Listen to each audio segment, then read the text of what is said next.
Halo teman-teman, ya di video ini aku mau share pada kalian gimana caranya buat permodelan di eTapes seperti itu ya. Di sini aku sebelumnya sudah ada data denah di sini dan juga data daripada bangunannya yang akan kita buat.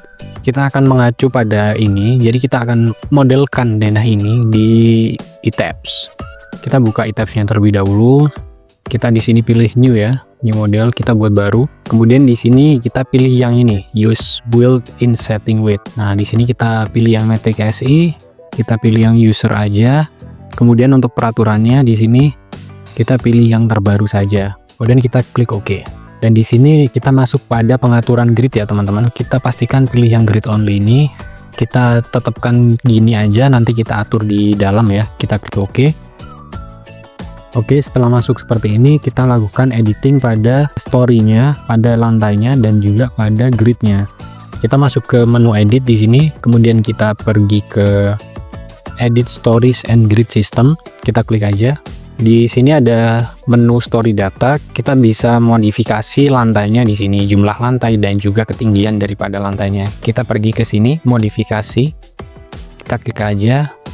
Dan di perencanaanku tadi, di sini itu ada 4 lantai ya teman-teman. Sedangkan di sini ada 5 lantai. 1, 2, 3, 4, 5. Base itu sebagai lantai 1, story 1 itu sebagai lantai 2. Jadi kita hapus aja di sini karena berlebihan ya. Kita klik kanan, kemudian delete story. Kita pilih salah satu aja. Oke, kemudian kita kasih nama biar nggak bingung. Oke, kemudian kita atur ketinggian daripada lantainya ya. Lantai 1 ke lantai 2 itu tingginya beda ya teman-teman. Tadi tinggi lantai pertama itu 5 meter, kemudian di lantai berikutnya itu 4 meter. Jadi kita atur di sini 5 meter, kemudian untuk lantai berikutnya sampai seterusnya itu 4 meter. Oke, seperti ini, kemudian kita oke. Lantai 4 ini berfungsi sebagai atap ya teman-teman, atap dak gitu maksudnya. Kemudian kita atur grid sistemnya. Kita pergi ke modify untuk dilakukan modifikasi. Nah, di sini kita udah masuk, kita bisa atur untuk grid X-nya dan grid Y-nya di sini. Di sini grid X-nya itu jaraknya 2 meter, 3 meter, 4 meter, 4 meter. Jumlah panjangnya 13 meter ya.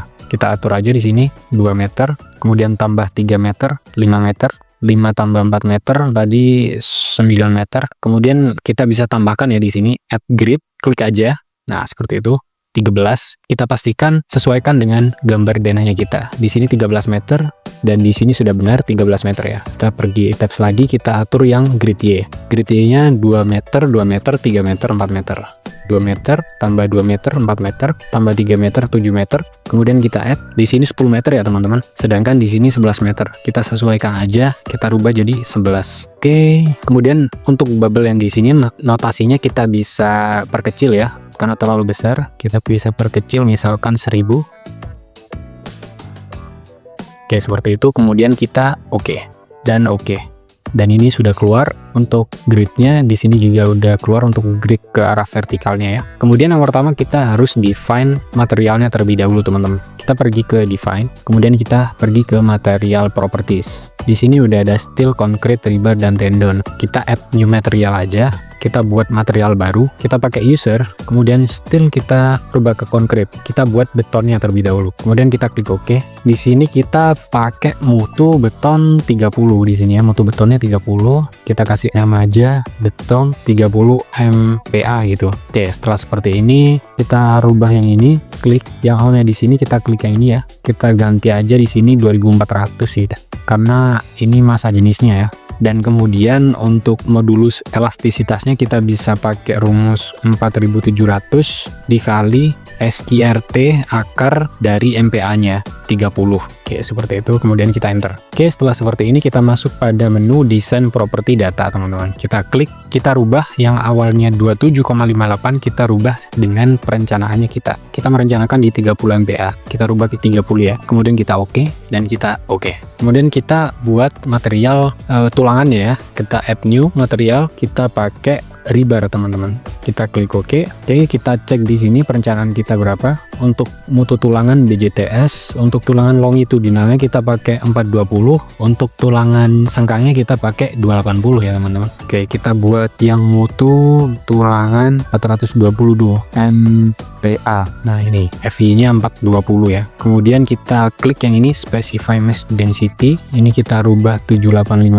aja. Kemudian untuk modulus elastisitasnya kita pakai 200.000 ya teman-teman. Dibulatkan saja 200.000. Oke, kemudian kita pergi ke menu desain properti data, kita klik di sini, kita rubah disesuaikan dengan mutu tulangan kita. Kita pakai FI-nya 420, masukkan saja 420 ya. Kemudian untuk minimum tensile strength-nya FU-nya kita bisa cek pada tabel di dalam SNI. Ini aku udah ada. Kita pakai BJTS 40A misal 420, dan kemudian untuk minimalnya 525 untuk TS ya, atau FU 525. Kemudian untuk FYE dan FUE atau expected yield strength-nya nanti kita pakai sama aja ya teman-teman, pakai minimal saja. Oke, kemudian oke, dan kemudian oke. Kita bisa add copy of material yang ini, kita add copy, kemudian kita buat mutu tulangan yang berikutnya 280 MVA. Oke, seperti ini ya. Ini udah benar, ini udah benar. Kemudian di sini kita rubah jadi 280, dan nilai yang ini kita sesuaikan dalam SNI 280, minimalnya 350 ya. Isikan di sini 350. Oke, seperti itu. Kita isi juga di sini 280 dan 350. Oke, kemudian kita oke dan oke. Oke, setelah sudah define materialnya semuanya, kita langsung klik oke.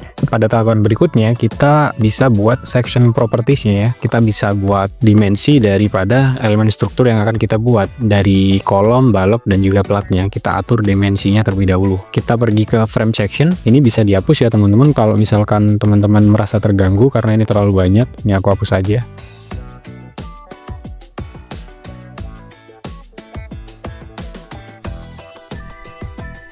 Oke, setelah sudah terhapus semua seperti ini, kita sisakan satu ya. Kemudian kita bisa buat propertinya. Kita add new property di sini. Kita pilih kotak ya, karena di sini perencanaannya kolomnya kita menggunakan kotak. Kita buat kolomnya terlebih dahulu. Kita beri nama kolom seperti itu. Oke, dimensinya kita cek 500. Kita ganti di sini 500 dan juga 500. Oke. Kemudian kita pergi ke property modifier ya teman-teman. Pastikan untuk nilai 3 ini itu dirubah sesuai dengan yang ada pada SNI. Kalau kolom itu 0,7 ya teman-teman. 0,7, 0,7, dan 0,7. Kemudian diklik oke ya. Kemudian kita pergi ke reinforcement. Kita modifikasi di sini. Oke, kemudian kita ke menu design type. Kalau kita mau buat kolom, kita pilih yang kolom. Kemudian kita masuk ke menu rebar material. Kita longitudinal barnya pakai yang mutu 420. Untuk tulangan sengkangnya di sini kita pakai yang 280. Ini namanya TIS ya, atau stirrup kalau di Tekla itu. Kita pakai yang rektangular. Nah, kemudian pada menu longitudinal bar kita bisa atur di sini untuk cover betonnya. Misalkan aku pakai 40 aja, dan itu disesuaikan ya teman-teman, ada di SNI, disesuaikan sendiri. Dan untuk tulangan pada long 3, atau long 3 itu artinya di sumbu 3 ini ya, ini sumbu 3 di arah sini horizontal, dan long 2 ini artinya ini sumbu vertikal. Kita bisa atur jumlah tulangannya yang terpasang. Di sini ada 3 dan di sini 3. Kita rubah 5 misalkan, nanti akan berubah sendiri ya ketika kita oke. Atau kita buat 6 saja semua. Oke, seperti itu ya. Dan kemudian pada longitudinal bar size dan areanya di sini udah ada banyak ya, udah disediakan sama iTabs. Kalau misalkan di sini ada tulangan yang teman-teman rencanakan tapi tidak terlist di sini, teman-teman bisa buat sendiri. Misalkan teman-teman punya perencanaan diameter tulangannya itu 19. Di sini kan 19 gak ada tuh. Kita buat aja di sini, klik di titik 3 yang di sini. Nah, kemudian kita buat, kita klik di sini, kita masukkan 19 seperti itu. Kemudian kita masukkan areanya dalam satuan cm. Kita cek dulu untuk areanya. Ini aku ada tabelnya ya teman-teman. Untuk di 19 itu areanya sekitar 284 mm. Kita masukkan di sini 284 mm seperti itu ya. Nanti akan dikonversi sendiri sama iTabs jadi cm. Kita enter. Kemudian berdiameternya kita inputkan 19 karena diameternya 19. Kalau sudah, kita sort by ID. Nah, kemudian kita klik OK. Kita cek di sini apakah ada, dan sudah ada ya teman-teman. Kita klik di sini, pilih 19, dan untuk luasannya sudah benar. Dan kemudian kita masuk pada confinement bars. Kita masuk pada tulangan ininya ya, tulangan sengkang ya. Di sini kita bisa pilih dimensinya berapa, teman-teman. Misalkan di sini 13 itu ya dimensinya, tapi di sini nggak ada 13, kita buat 13 gitu. Kita di sini masukkan 13, kita cek luasannya 13 berapa? 133. Kita masukkan 133 mm, kita enter. Kemudian kita masukkan nilainya 13 diameternya. Kemudian kita klik yang sort by ID. Kemudian oke. Oke, kemudian kita pilih yang 13. Oke, seperti itu ya. Kemudian untuk jarak sengkangnya di sini. Di e-tabs itu nggak bisa membedakan tumpuan sama lapangan, teman-teman. Jadi kita pakai yang sengkangnya paling gede aja di sini, 150 gitu misalnya. Dan di sini ada jumlah kaki dari sengkangnya. Jadi kalau di gambar itu biasanya di sini kan sengkang. Nah, itu biasanya ada tambahan di sini ya, ada crossstitch gitu. Jadi itu kakinya. Kita buat 2 aja di sini. Kita nggak perlukan yang di tengah gitu ya. Kemudian kita oke. Dan jangan lupa untuk materialnya kita isi ya, teman-teman. Sesuai dengan perencanaan kita, beton 30 MPa. Kita oke aja. Kemudian kita akan rencanakan balok di sini. Kita add new property. Kita pilih aja yang persegi karena merencanakan baloknya yang persegi. Kita beri nama balok induk seperti itu ya. Kemudian untuk materialnya pastikan terisi ya, beton 30 MPa seperti itu. Dan untuk perencanaan baloknya tadi itu 400-600 teman-teman untuk balok induknya. Kita isikan di sini 400. Oke. Kemudian kita masuk pada menu property modifier ya. Kita modifikasi dan pastikan untuk momen inersia ini dirubah jadi 0,35. Karena itu disesuaikan dengan SNI-nya kita ya, teman-teman. Kemudian kita klik OK. Oke, seperti itu. Kemudian kita masuk ke menu reinforcement. Pada menu design tab, kita pastikan pilih yang beam. Oke, seperti itu ya. Di menu longitudinal bar, kita pilih yang 420. Kemudian untuk tulangan sengkangnya, kita pilih yang 280. Kemudian pada menu cover di sini, kita bisa atur nilainya ya. Kita tetap aja pakai 60. Dan untuk covernya itu dihitung dari as tulangan longitudinalnya, teman-teman.